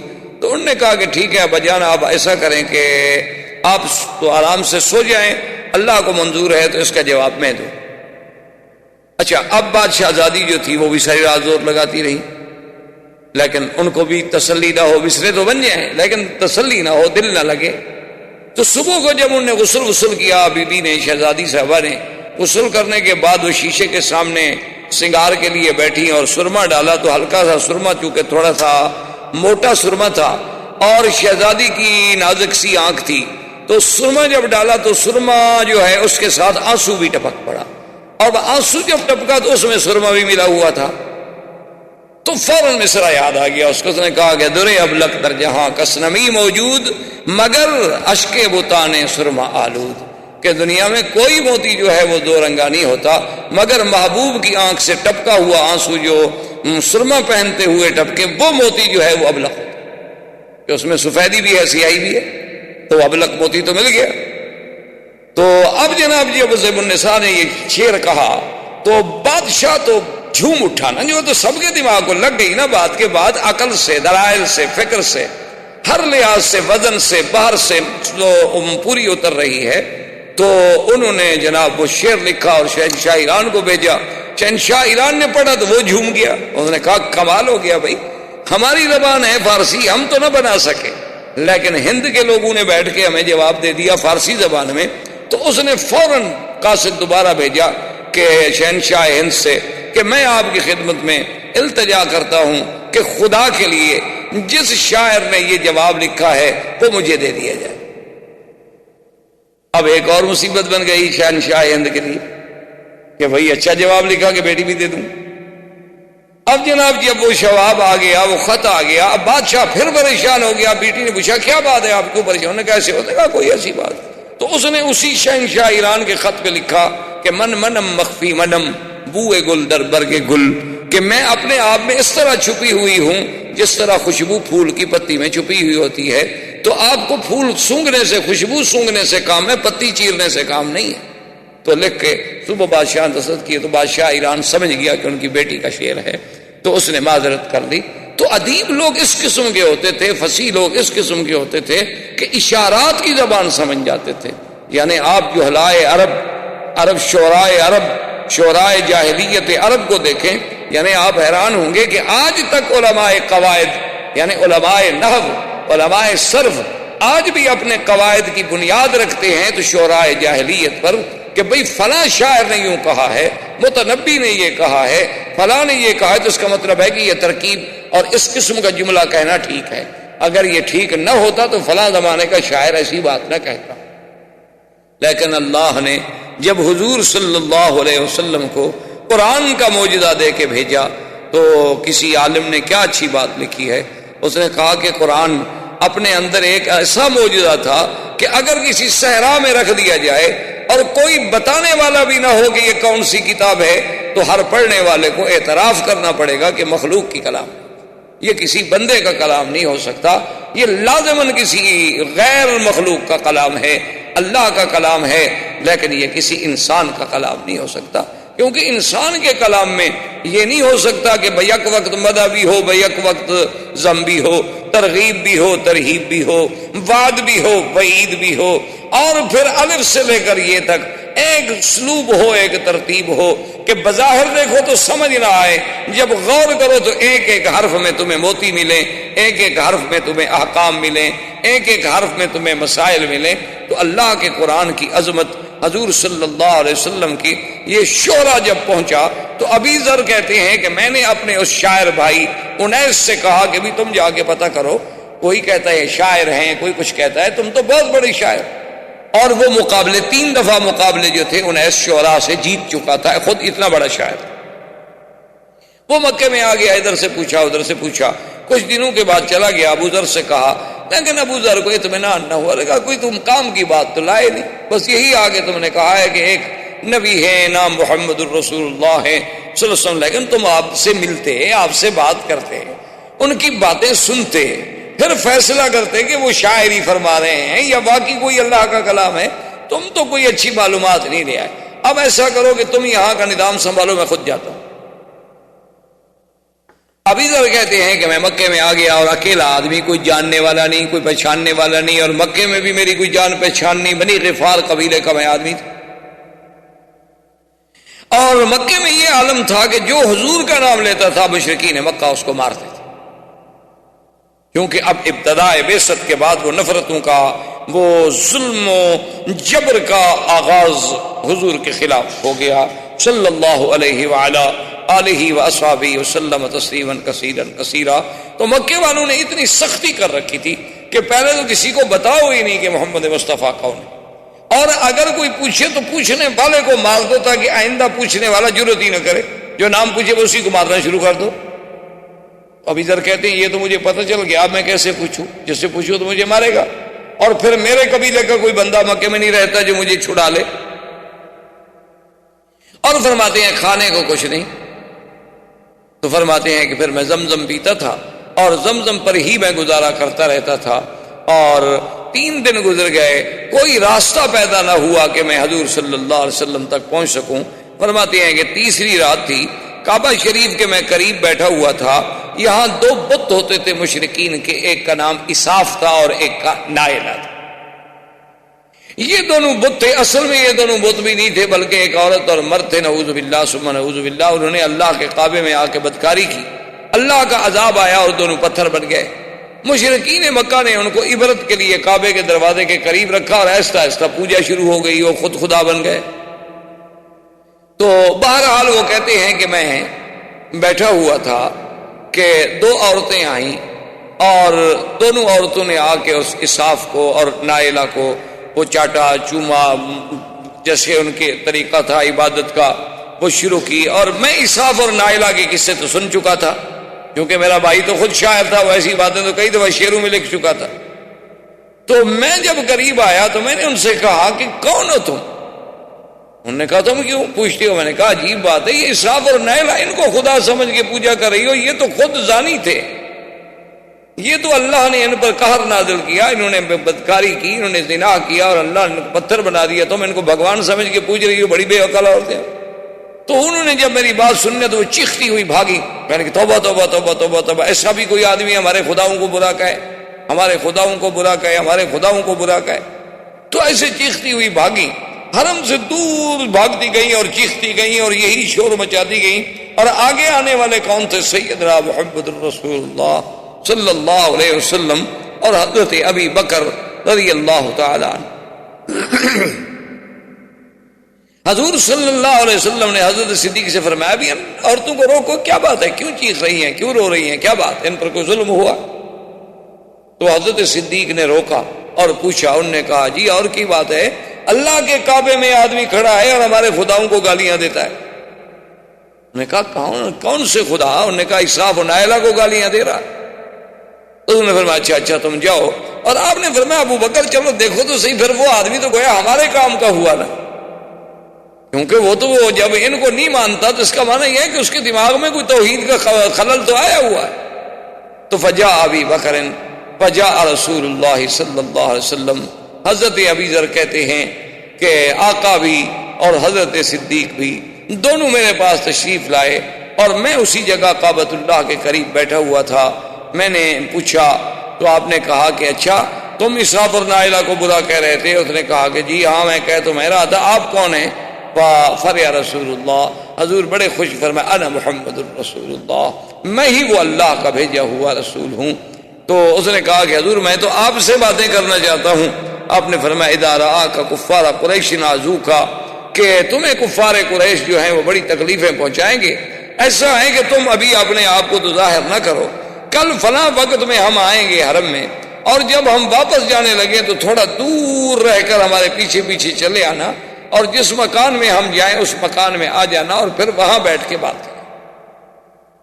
تو ابی ذر کہتے ہیں کہ دوسرے دن حضور صلی اللہ علیہ وسلم اپنے وعدے کے مطابق تشریف لائے, اور وہاں عبادت کرنے کے بعد جب جانے لگے تو میں آپ کے پیچھے چلا تو حضور دار ارقم میں تشریف لے گئے. دار ارقم جو ہے جہاں اب صفا مروہ ہے, بالکل اس کے قریب ایک گھر تھا, ایک مکان تھا جس کا نام دار ارقم تھا, اور اس کا بھی ایک بہت بڑا تاریخ میں ایک مقام ہے کہ حضرت عمر بھی وہاں اسلام لائے, ابی ذر بھی وہاں اسلام لائے, سیدنا حمزہ بھی وہاں اسلام لائے. لیکن چونکہ حرم کی توسیع میں صفا مروہ کے بڑھانے میں ضرورت تھی, تو اب تو وہ حرم کا ایک حصہ بن گیا. تو بہر صورت حضور صلی اللہ علیہ وسلم دار ارقم میں گئے, ابی ذر آئے اور اس کے بعد بیٹھے, حضور صلی اللہ علیہ وسلم سے اللہ کا قرآن سنا. فاسلم ابی ذر, ابی ذر فوراً مسلمان. حضور نے فرمایا کہ ابی ذر دیکھو تم کمزور آدمی ہو, اور تم جو ہے ابھی اس کو اپنے اسلام کو اخفاء میں رکھو. اس نے کہا حضور اب اخفاء میں تو میں بھی نہیں رکھتا, لیکن بہرحال یہ ہے کہ میں جا کر اپنے قبیلے میں محنت کروں. تو حضرت ابی ذر پھر تشریف لے گئے بنی غفار میں, تقریباً 15 سال دعوت اسلام دیتے رہے. اور اس وقت ابھی کوئی احکام تو نازل نہیں ہوئے تھے نا, کہ نماز سکھائی جائے, روزہ سکھایا جائے, حج سکھایا جائے, تو احکام ابھی نازل ہی نہیں ہوئے. اس وقت تو صرف درس توحید دیا جاتا تھا, اور شرک سے بچانے کے سبق دیے جاتے تھے, اور نبوت اور رسالت کا مقام سمجھایا جاتا تھا, اور آخرت پر ایمان کے بارے میں مختصر سی باتیں بتا دی جاتی تھی. اور اتنی باتیں تو الحمدللہ ایک آدمی اگر صدق قلب سے چاہے تو تھوڑے سے وقت میں سیکھ لیتا ہے. ابی ذر رضی اللہ تعالی عنہ اپنے قبیلے میں گئے, اور پھر دیکھیں کہ اسی ابی ذر کی محنت سے جب حضور مدینہ منورہ تشریف لے گئے تو انہوں نے اتنی بڑی محنت کی کہ اپنا قبیلہ بنی غفار جو تھا وہ تقریباً آدھے کا آدھا مسلمان ہو گیا, اور سب کو لے کر حضور کی خدمت میں پہنچے صلی اللہ علیہ وسلم رضی اللہ تعالی عنہ وارضاہ. تو اب یہ زمانہ تھا حضور صلی اللہ علیہ وسلم کی ابتدائی بعثت. اب حضور صلی اللہ علیہ وسلم کی اس بعثت کو کفار ہضم نہیں کر سکتے تھے, قریش سے برداشت نہیں ہوتا تھا. ہر قسم کی انہوں نے ایذائیں دینی شروع کی, یعنی اصحابہ کو ایذائیں دینی شروع کی کہ جو جس کے پاس غلام ہے وہ اپنے اس غلام پہ ظلم و تشدد کا بازار گرم کر. اتنی ایذائیں پہنچائیں کہ جس کا آدمی تصور نہیں کر سکتا. حتیٰ کہ اللہ تبارک و تعالی رحمت کرے, سب سے پہلے حضور صلی اللہ علیہ وسلم کے بعد جس نے کلمہ حق بلند کیا وہ سیدنا ابی بکر تھا. سب سے پہلے انہوں نے آ کے اللہ کے حرم میں کھل کر اللہ کا قرآن پڑھا اور کافروں کو دعوت توحید دی. اور کافروں نے نعوذ باللہ اتنا مارا حالانکہ ابو بکر قریش. حتیٰ کہ تاریخ میں آتا ہے کہ سیدنا ابو بکر کا چہرہ خون میں بھر گیا, یعنی پتہ نہیں لگتا تھا کہ چہرہ کہاں, اتنا خون بہایا گیا. اور اس کے بعد حضرت عبداللہ ابن مسعود رضی اللہ تعالی عنہ نے حضرت ابو بکر کے بعد وہ والے صحابی ہیں جنہوں نے کعبۃ اللہ میں آ کر قریش کے سامنے کھڑے ہو کر قرآن پڑھا. اور ایک روایت میں ہے کہ سورۃ الرحمن پڑھی, اور کافروں نے مارنا شروع کیا. وہ مار رہے ہیں, وہ پڑھ رہے ہیں, وہ مار رہے ہیں, وہ پڑھ رہے ہیں, مار کھاتے رہے, لیکن سورت پوری مکمل کر. اور بڑے کمزور آدمی تھے, خفیف آدمی تھے, آپ کی پنڈلیاں مبارک بڑی پتلی تھی. تو ایک دن ایک صحابی ہنس پڑے تو حضور نے فرمایا کیا کہہ رہے ہو, اگر ایک پلڑے میں جبل احد رکھا جائے اور ایک پلڑے میں عبداللہ ابن مسعود کی پنڈلی رکھی جائے تو یہ بھاری ہو جائے گی, اتنا شان والا ہے میرا صحابی. تو عبداللہ ابن مسعود کو بھی دوسرے دن حضور نے فرمایا کہ عبداللہ ابن مسعود تم ایسی کوشش نہ کرو, تم کمزور آدمی ہو, قریش تمہیں ماریں گے, کل بھی تمہیں اتنا مارا. اس نے کہا لو امرتنی رسول اللہ لقرأت اليوم, اگر آپ مجھے حکم دیں تو آج میں پھر جا کے پڑھوں قرآن. ماریں گے تو ماریں گے, پھر کیا ہوگا. اب حضور صلی اللہ علیہ وسلم کے خلاف قریش نے محاذ بنایا اور ابی طالب کے پاس آئے اور ابی طالب سے آگے کہنے لگے کہ بھئی اب ہم تنگ آ چکے ہیں، دو باتیں چن لو، یا تو حضور صلی اللہ علیہ وسلم سے علیحدہ ہو پھر ہم خود نمٹ لیں گے، یا پھر حضور صلی اللہ علیہ وسلم کو دعوت توحید سے روک دو۔ وہ آپ کا مشہور تاریخ میں آج تک جو جملہ ہے کہ جب ابی طالب نے حضور سے قریش مکہ کے سرداروں کا مطالبہ رکھا تو آپ نے فرمایا واللہ یا امّے، میرے چچا خدا کی قسم ہے، لو وضعوا الشمس فی یمینی والقمر فی یساری، اگر یہ سورج لا کے میرے داہنے ہاتھ پہ رکھ دیں اور چاند کو میرے بائیں ہاتھ پہ رکھ دیں، میں ان کو تو ٹھوکر مار سکتا ہوں لیکن اللہ کی توحید کو میں نہیں چھوڑ سکتا۔ ابی طالب نے بھی کہا کہ اچھا بھائی میں کیا کروں۔ دوسرے دفعہ ابی طالب کے پاس وفد لے کے آئے اور ایک دفعہ بڑی عجیب بات کی کہ انہوں نے کہا کہ ایسا کرتے ہیں کہ حضور کا مقابلہ کرنے کے لیے بھئی ہم خود کیوں نہ ایک آدمی پیدا کریں۔ تو انہوں نے نضر ابن الحارث کو پیدا کیا۔ نضر ابن الحارث جو ہے یہ بڑا شاعر تھا، بڑا ادیب تھا اور بڑا لفاظ تھا اور بڑا قصہ گو آدمی تھا۔ ان نے اس کی ڈیوٹی یہ لگا دی کہ تم کوئی کام نہ کرو، ہم تمہارے گھر کا سارا خرچ برداشت کر لیں گے، جہاں حضور بیٹھ کے قرآن پڑھیں تم سب ساتھ قریب بیٹھ کے اپنے قصے کہانیاں شروع کر دو، تاکہ حضور کے پاس لوگ نہیں جائیں گے، تقسیم ہوتے چلے جائیں گے۔ وہ ایک دن، 2 دن، 3 دن، 4 دن کے بعد جھوٹ کا قصہ تو ختم ہو گیا، کتنے جھوٹے قصے سنائے اور قرآن کا مقابلہ کیسے کرے۔ تو جب ان کی یہ چال بھی ناکام ہو گئی، نضر بن الحارث بھی ناکام ہو گیا، اب انہوں نے ایک اور چال چلی۔ وہ چال یہ تھی کہ ایک لڑکا تھا عمار، بعد نے اس کا نام عامر لکھا ہے، بعد نے عمار لکھا ہے، بڑا ہی خوبصورت لڑکا تھا اور اتنا سمجھدار، اتنا ذہین، اتنا ذکی کہ کوئی آدمی اس کو دیکھتا تو بس وہ پاگلوں کی طرح دیکھتا ہی رہ جاتا۔ اس بچے کو لے کے ابی طالب کے پاس آئے اور کہنے لگے کہ ابی طالب ایسا کرو کہ اس بچے کو تم لے لو اور اس کے بدلے میں ہمیں محمد مصطفیٰ دے دو۔ ہم نے تمہیں حضور کے بدلے میں ایک بچہ دے دیا ہے اور ہم نہیں برداشت کر سکتے اپنے خداؤں کی برائی کہ ہر وقت اللہ کے نبی ہمارے اسلاف کو اور ہمارے آباؤں کو کہتے ہیں وہ پاگل تھے، وہ مشرک تھے، وہ جہنمی تھے، یہ ہم نہیں برداشت کرتے۔ تو ابی طالب نے کہا عجیب لوگ ہو بھائی، تم اپنی طرف سے بڑی سوچ کے آئے ہو، لیکن ہے بڑے عجیب لوگ کہ میں اپنے حقیقی چچے کے بھائی کے بیٹے کو تو تمہارے سپرد کر دوں اور لوگوں کے بچوں کو پالتا رہوں۔ یعنی تم نے ابی طالب کو اتنا کم عقل سمجھا ہے کہ میں غیروں کے بیٹے کو لے کر اس کی تو حفاظت کروں اور اپنا بھائی کا بیٹا جو ہے وہ تمہارے سپرد کر دوں کہ تم اس پہ ظلم کرو۔ میں محمد پاک کو نہیں چھوڑ سکتا۔ دیکھیں کہ بعض اوقات اپنے قبیلے کی غیرت بھی بڑی عجیب ہوتی ہے نا جی۔ تو حضور پاک نے ابی طالب سے اور ان کے بیٹوں سے اور وہاں جو موجود تھے قبیلہ بنی ہاشم بنی عبد المطلب کے لوگوں سے کہا کہ دیکھو سنو، میری وجہ سے تم کیوں مصیبت میں مبتلا ہوتے ہو؟ تم علیحدہ ہو جاؤ، میں نے تو اللہ کا فرض پورا کرنا ہی کرنا، میں نے تو خدا کو اللہ کی توحید بیان کرنی ہے اور خدا کے حکم کو پورا کرنا ہے۔ لیکن دیکھیں انہوں نے کہا کہ محمد سنو، ہم تمہارے دین پہ تو نہیں ہیں، لیکن خدا کی قسم ہے تم جاؤ اللہ کے دین کی دعوت دو، جو تمہارا مقابلہ کرے گا ہم تمہارا ساتھ دیں، ہم تمہارا دین نہیں قبول کرتے، لیکن ہم تمہاری اہانت اور تمہاری تکلیف نہیں برداشت کرتے۔ تو اسی طرح آتا ہے کہ حضور صلی اللہ علیہ وسلم اللہ کے کعبے میں عبادت کر رہے تھے کہ ابو جہل لعنت اللہ علیہ، جو سب سے بڑا دشمن اسلام، دشمن رسول صلی اللہ علیہ وسلم، بلکہ حضور نے فرمایا کہ فرعون هذه الامہ، میری امت کا اگر کوئی فرعون ہے تو ابو جہل۔ اور ایک روایات میں یہ بھی آتا ہے حضور نے فرمایا کہ فرعونی اشد من فرعون موسیٰ، کہ میرا فرعون جو ہے وہ موسیٰ علیہ السلام کے فرعون سے بھی بڑا سخت ہے۔ کہ موسیٰ علیہ السلام کے زمانے میں جو فرعون تھا اس کو تو ایک غوطہ لگا پانی میں اور کہنے لگا آمنت برب موسیٰ و ہارون، اور یہ بدبخت مرتے وقت بھی کلمہ بھی نہیں پڑھا اور ایمان نہیں لے آیا۔ تو یہ فرعون جو ہے اشد من فرعون۔ تو حضور صلی اللہ علیہ وسلم کے قریب آیا اور کہنے لگا کہ یا محمد صلی اللہ علیہ وسلم، کہنے لگا کہ دیکھو تم جانتے ہو کہ اس وقت میں سردار مکہ ہوں، تم جانتے ہو کہ اس وقت میرا قبیلہ جو ہے بنی مخزوم، وہ کتنا بڑا قبیلہ ہے، بنو مخزوم قبیلے کا تھا، قریش تھا، قریبی تھا، اور میں تمہیں کہتا ہوں کہ آئندہ نہ تو تم اللہ کے کعبے میں یہاں آ کر عبادت کرنا ظاہراً کھلے ہو کر، اور نہ ہی یہاں کھڑے ہو کے کسی کو توحید کا سبق پڑھانا، ورنہ نعوذ باللہ کچھ ہو جائیں، سارے قریش والے میرے خلاف کھڑے ہو جائیں، لیکن یہ ہے کہ میں آپ کو پھر زندہ نہیں چھوڑوں۔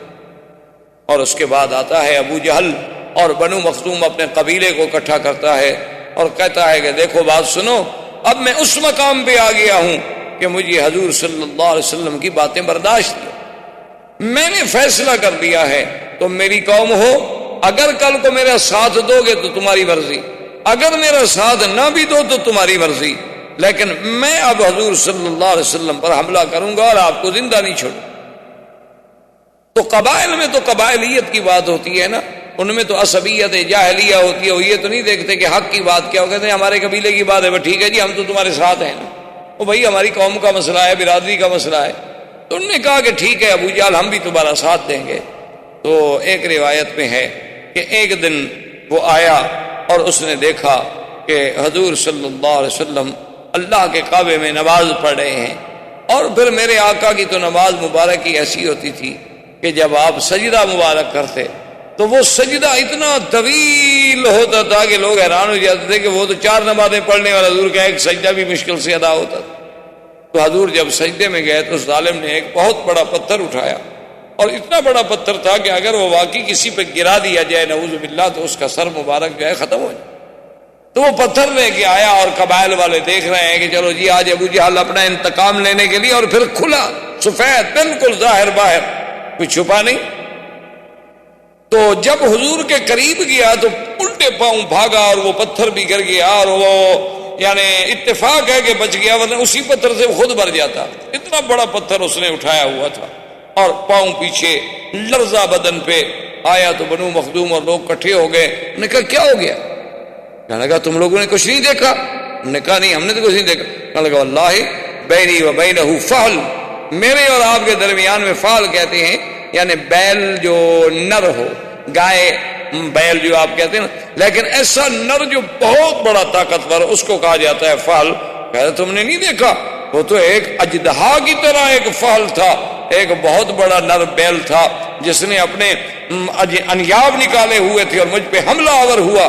اگر میں ادھر بھاگ نہ جاتا تو مجھے کھا جاتا، مار دیتا اور پاؤں تلے راؤنڈ ڈالتا۔